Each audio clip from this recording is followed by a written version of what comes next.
Et bonjour T'en tout le vas- monde, nous accueillons aujourd'hui l'équipe de Zagreb qui est sponsorisée par Coveto, qui vont nous présenter leur cas, leur cas clinique. Dans le jury, nous pourrons retrouver Bruno Bopp, le vétérinaire de la clinique du cheval, Sébastien Cor, vétérinaire du Bivet, David Duquesnoy, maréchal ferrant du côté de la Suisse, Pierre Paris, maréchal ferrant et référent de la maréchalerie en France.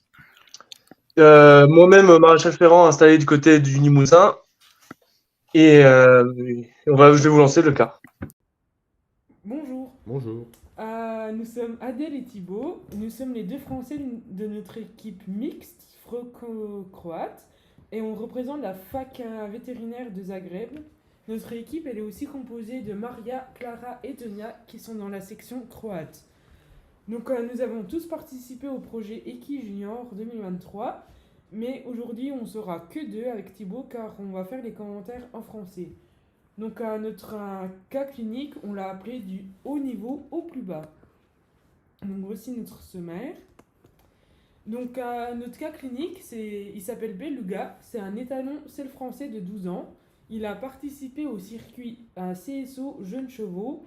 Il est notamment allé à la finale Lanaken à 5 ans en 2020, il me semble, avant de poursuivre jusqu'au niveau 3 étoiles. Donc pour son anamnésis, Beluga, il a eu plusieurs problèmes dans sa vie. Donc en 2017, il s'est fracturé le radius droit. En 2020, il a eu une lésion au tendon fléchisseur digital superficiel, mais qui a été soignée et il a pu reprendre la compétition. En 2021, le cavalier de Beluga a remarqué une asymétrie durant le galop au changement de main de gauche à droite, mais il n'avait pas d'autres signes de boiterie. On peut noter que sa mère avait une asymétrie similaire au galop. Les propriétaires ont décidé d'aller à la clinique équine de la faculté de Vienne en Autriche pour effectuer un examen orthopédique complet.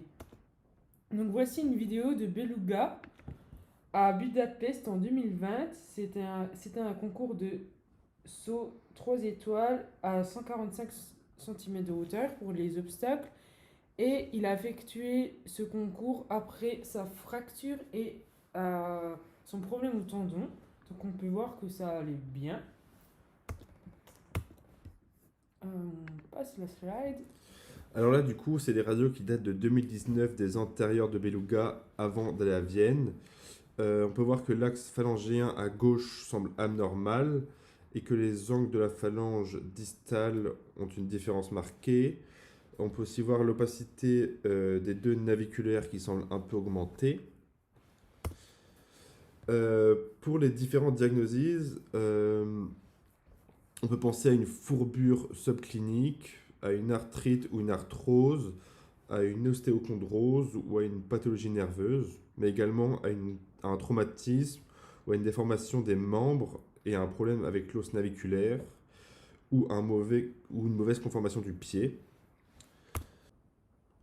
Du coup, on peut voir que sur le sabot gauche, qui est le plus élevé, on a un angle de la pince qui est de 55 degrés, alors que sur le sabot droite, qui est le plus bas, on a un angle de 53 degrés. Du coup, on a une différence de 2 degrés sur chaque pied. Alors que physiologiquement parlant, on doit avoir un angle qui doit être environ à 45 à 50 degrés, voire 55 maximum.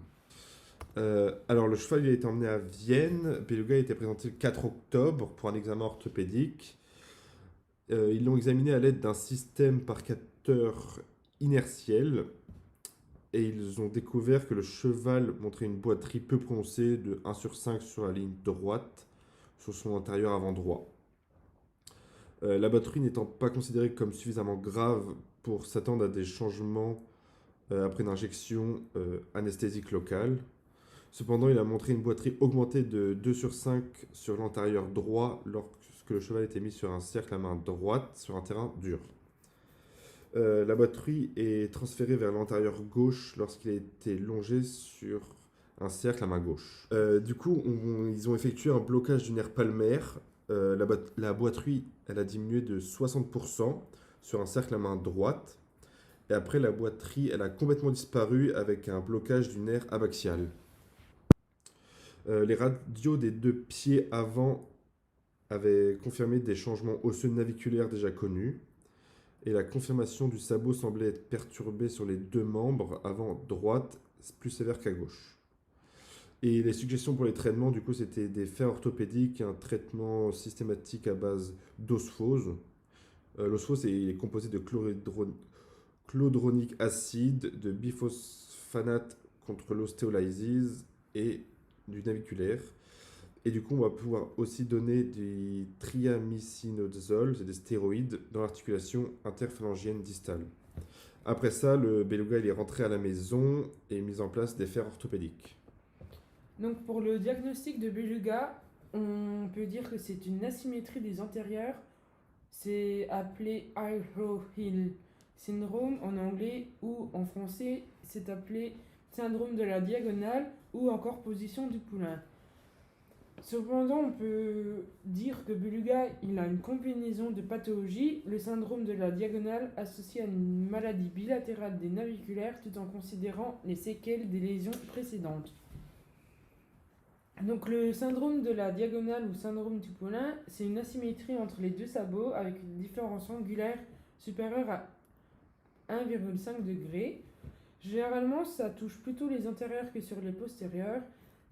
Mais les causes exactes sont incertaines, mais cependant, on pourrait dire que c'est majoritairement postural, comme chez le poulain. C'est toujours le même membre qui va passer devant l'autre quand il se nourrit. Et les causes les plus communes seraient génétiques ou traumatiques. Et les conséquences directes sont une douleur due à une myosite des épaules et un raccourcissement de la foulée. De façon chronique, la pathologie peut provoquer un manque d'engagement, au mieux un déséquilibre entraînant d'autres pathologies secondaires au pire. Au final, ce syndrome réduit les performances sportives et a une augmentation de risque de boiterie. Donc le traitement choisi est un programme de parage et de ferrure orthopédique. Ça a été mis en place pendant 6 mois en 2022. Le but de ce traitement était de raccourcir la longueur en pince et d'élever le talon du sabot 3 et inversement pour le sabot gauche avant d'équilibrer progressivement les deux pieds. Le parage était le facteur changeant entre les deux sabots alors que la ferrure était la même. Donc, le fer qui a été utilisé durant le traitement, c'est un fer elliptique double, pardon. Donc les barres, on peut voir sur la photo que les barres au centre du fer sont en réalité un fer de la même taille que le fer qui est posé normalement, qui sont coupés en deux.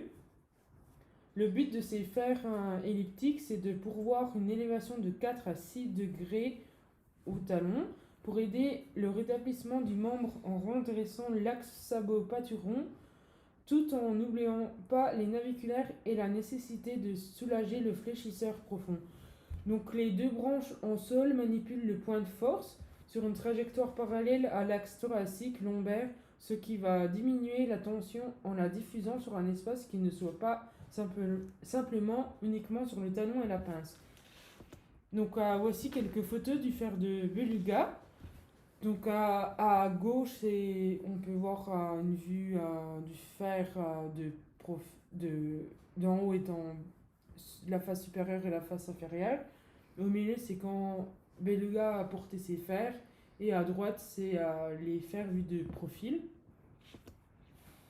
Donc, les autres indications pour l'usage d'un fer elliptique double, c'est les blessures au tendon fléchisseur et le syndrome naviculaire. Alors du coup, pour l'évolution, on a observé une bonne évolution pendant 6 mois avec la ferrure, qu'il a bien supporté, mais on a eu un retour positif au travail et une réussite à rééquilibrer les talons. Mais récemment, le cheval il a été atteint des ligaments collatéraux sésamoïdiens antérieurs droits. Du coup, les types de ferrure est désormais mal supporté par le cheval, et du coup, le cheval il était mis au repos indéfiniment. Le propriétaire dit que c'est un cheval qui a un aimant à problème. Du coup, ça, c'était en mars 2023. On voit bien que 6 mois après l'arrêt de la ferrure orthopédique, le déséquilibre initial est de nouveau présent. gauche talon haut avec une bande coronaire déplacée dorsalement à ce niveau et l'axe phalangien droit jointé, alors que l'antérieur droit, le pied est plus petite taille, le talon bas est une pince fuyante et que la bande coronaire est remontée en quartier.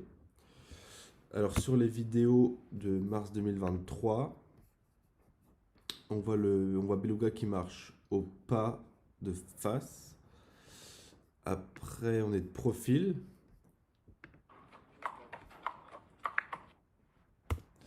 Après, on va le voir trotter.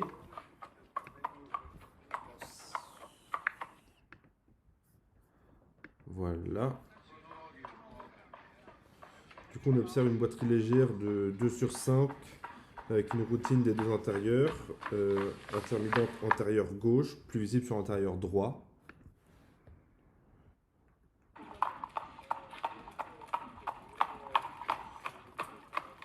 On observe une boiterie des deux sabots alors que la ferrure était la même et le fer était un fer elliptique double.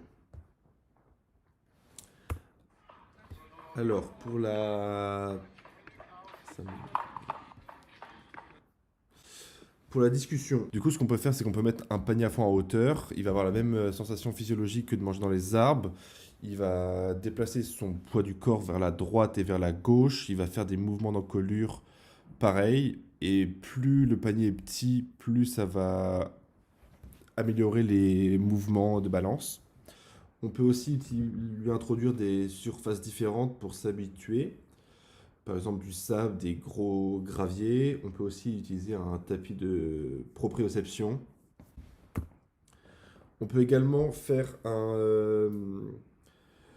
des traitements musculaires, comme on va faire beaucoup de stretching des muscles de l'épaule et de l'encolure pour l'aider à réduire les problèmes de déplacement. Du coup, on peut aussi utiliser les rock'n'roll shoes. C'est des fers qui sont utilisés aux États-Unis pour traiter ce genre de pathologie. Il a un plus grand effet sur les articulations distales que sur les proximales.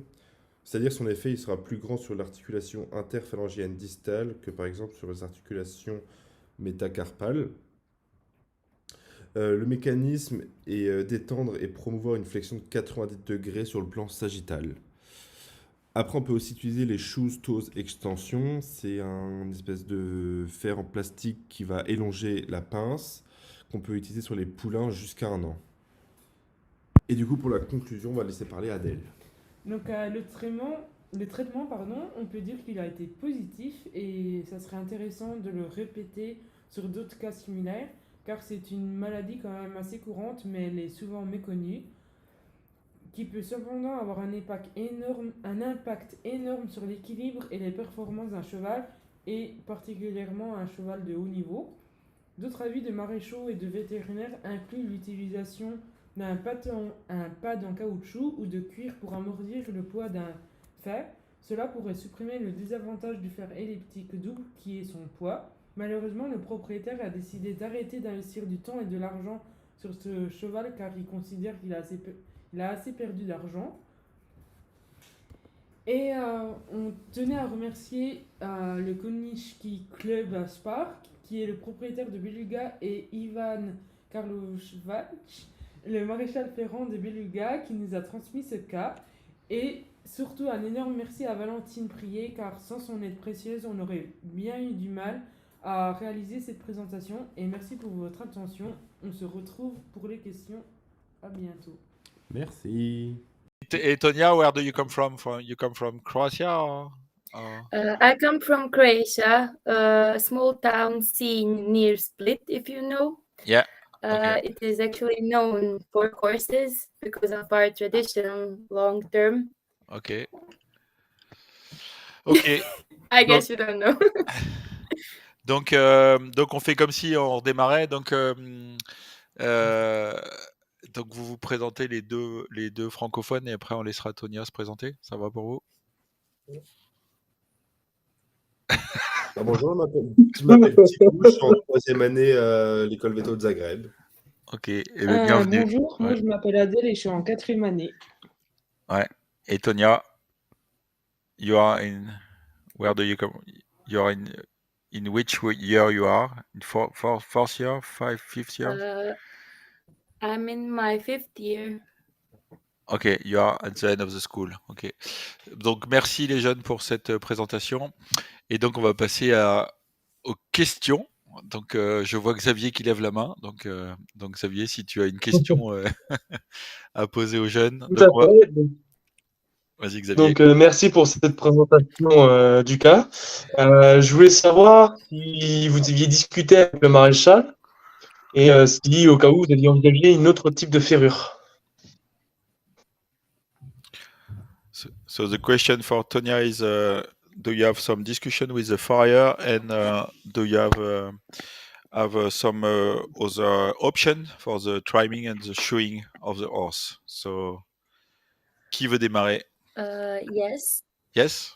Well, we discussed this case with our farrier, and actually the key was to diagnose it as soon as possible.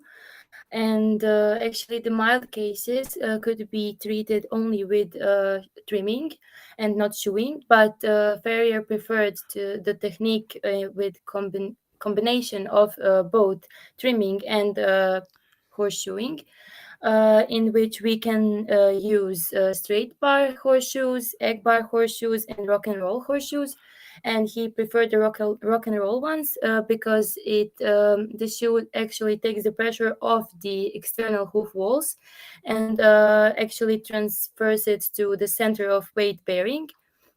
And it's supposed to help a lot with hoof growth. And nowadays we actually know that the hoofs that are a bit higher are actually the more normal hoof.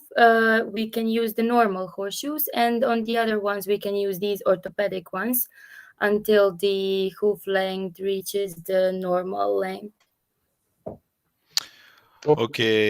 Vous voulez qu'on traduise? Qui c'est qui traduit? Allez, Valentine. Donc, elle dit qu'effectivement, il y a d'autres options de traitement, que c'est possible quand c'est des cas détectés tôt de traiter uniquement par le parage, ou alors de faire il y a d'autres options de faire qui sont possibles, comme les rock and roll, faire Leg bar.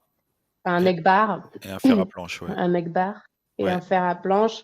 Et que c'est aussi possible de faire une ferrure déphasée avec un fer normal sur le pied qui est paré avec des talons hauts, et de faire un fer orthopédique sur le pied qui est bas et qui manque de talons.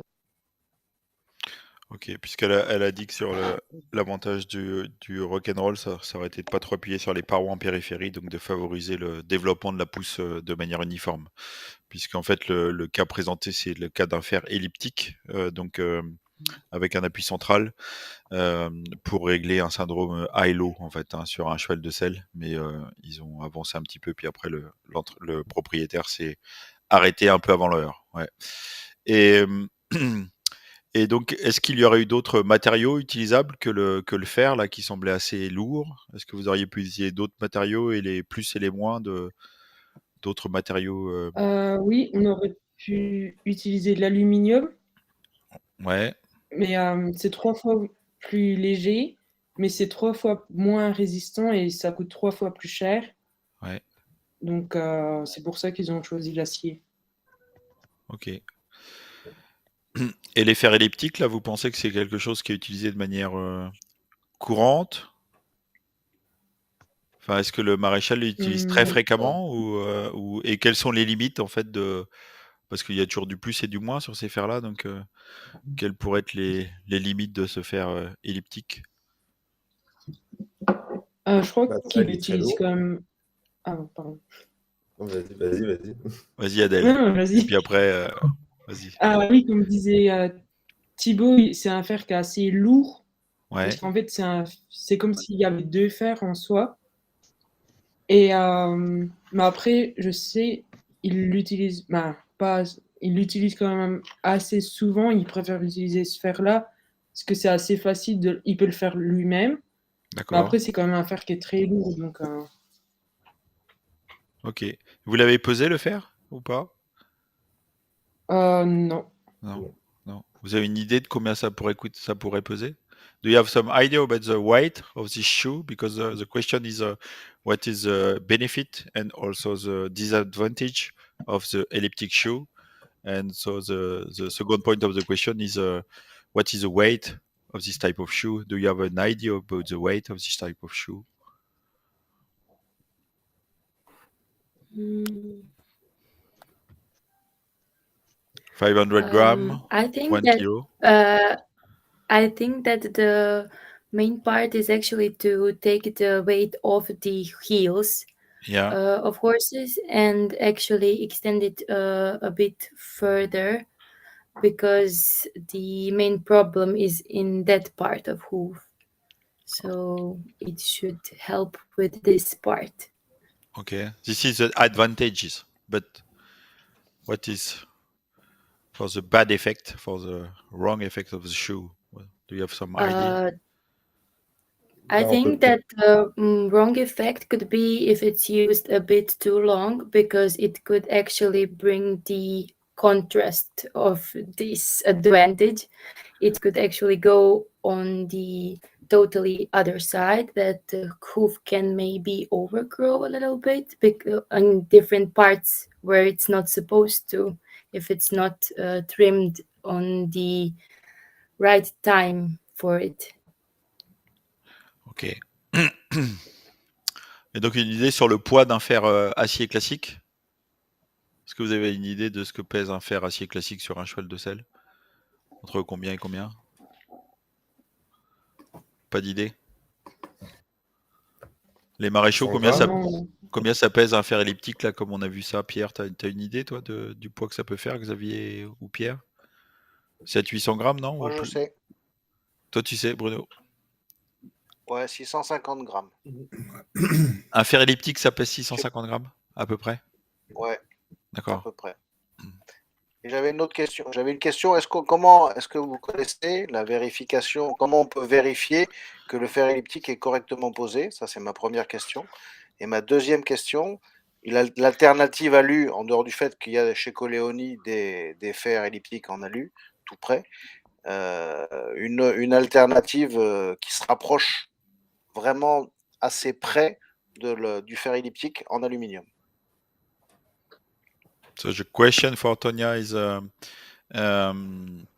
do you have an idea how you can be sure that the elliptic shoe is at the right place under the foot? And the second question is, do you know some other option about aluminum shoe who could be used at the place of the elliptic shoe? So two questions. So how can you be sure that the shoe is at the right place under the shoe? And the second question is, do you have an idea of another option with aluminum shoe who could replace the elliptic shoe? Il est chiant, Bruno, hein, vous inquiétez pas. Hein. C'est pour ça qu'il n'était pas là samedi, vous étiez sauvés et il est là ce soir. Mais il est gentil quand même, hein. Ça va aller. Oui. I'm not really sure about these questions. Maybe the aluminium can be used if we need to use horses for athletic. Still, if it needs to be a bit into athletic training, but even I don't know if this should even be used, because the problem is not to be used with horses in training. But this is the only thing I know about the aluminium advantages. Yeah. But the question is, how can you be sure that the elliptic shoe is at the right place under the foot? How can you control the good position of the shoe under the foot? Very simple option. Je sais pas, mais peut-être en le faisant en marchant. Si on fait marcher le cheval, on peut peut-être voir si ça va bien, ou avec une radio. Non, en statique. Sur un sol très plat et on mesure la différence de hauteur. Non. Non. C'est beaucoup plus simple que ça. Une fois que le fer est mis, on peut vérifier? Ouais. Juste avec les yeux ou avec un... Juste avec les yeux, c'est bon.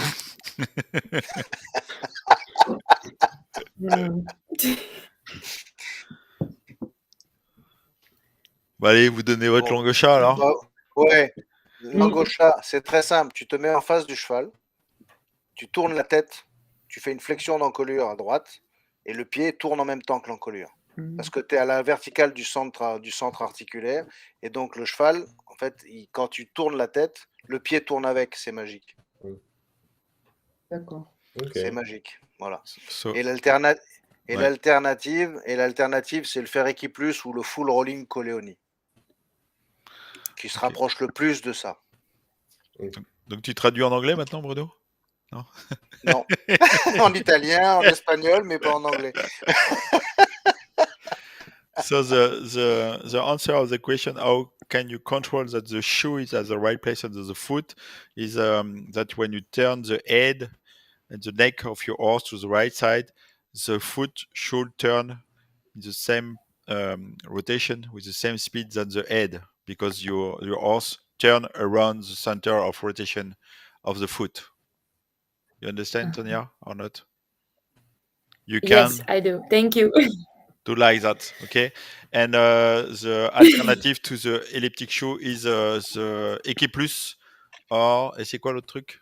L'Equiplus, et tu m'as dit quoi? C'est le full rolling Coleoni. Il s'appelle full rolling Coleoni chez Coleoni, l'Equiplus. Okay, so the Equiplus, or the name by Coleoni, so near from Croatia in Italy, is a full rolling Coleoni. It's an aluminum shoe who could replace the elliptic shoe, but it's more expensive. Okay?